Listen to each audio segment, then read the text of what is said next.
A closed door is a redirection.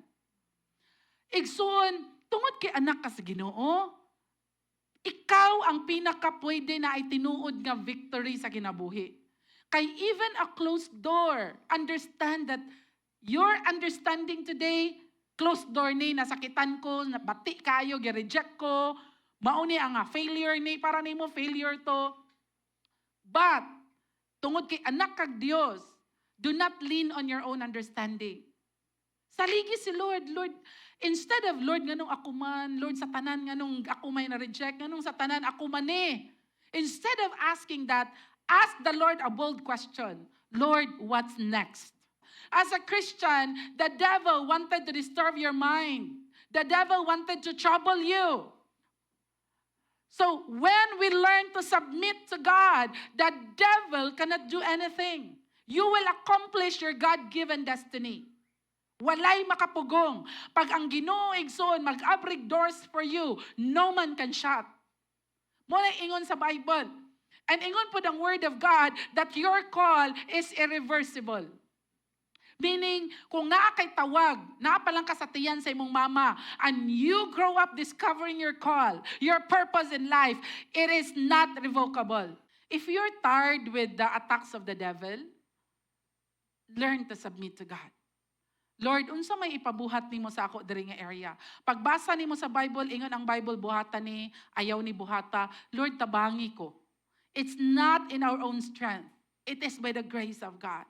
But we need to decide na Lord, tabangi ko nga mo submit nimo. If you say, I will do it. If you say, I will do it. Lisod ang ipabuhat ni Lord, walay sayon. I would always say this to my children, choose your heart. Lisod kay among life karon mama, tungod kay if dili mo matrain sa ing anak ka lisod, you will be weak in the future, you'll be ordinary in the future, and you will struggle more in the future. Mas maayo ng karon, lisod na.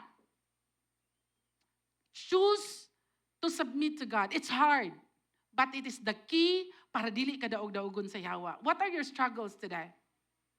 The Lord is able to give us a miracle.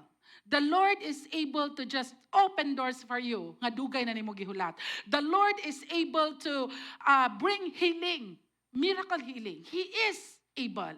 The Lord is able to change the hearts of our husband or wife or change the hearts of our children. Na dugay na nimong gipaabot.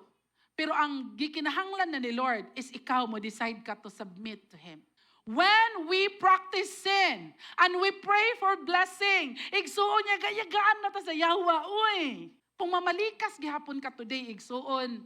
Unya moingon ka nga Christian ka, born again ka, igsuon ayaw yung katingala nga nung miserable gihapon imong ginabuhi. Because you're not supposed to do that. Kung manunglo gihapon ta karon, unya Christian ka, igsuon you're not supposed to do that. Sa Ginoo gikan ang balance nga mind. So kung imong mind karon overwhelmed, go back to key number 1. Submit to God. Lord, my mind is overwhelmed. Lord, I am not okay. Lord, murag imbalance na kaayo ni para nako. Murag too much na kayo ni para nako. Submit it to God. And then resist the devil. Kung mangayo ka ni Lord, wisdom ba na or anything, ayaw pagduha-duha. Ay, basig di mo ihatag, Lord. Basta ang imong gipangayo ni Lord is naa sa Bible, according to His will. Para dili mo daog ang yawa is remorse against sin. Igsuon, ayaw amiguhang sala. Ang yawi sa imong breakthrough is repentance. God cannot be mocked. Ingon ang Bible, man will reap kung unsay imong giso.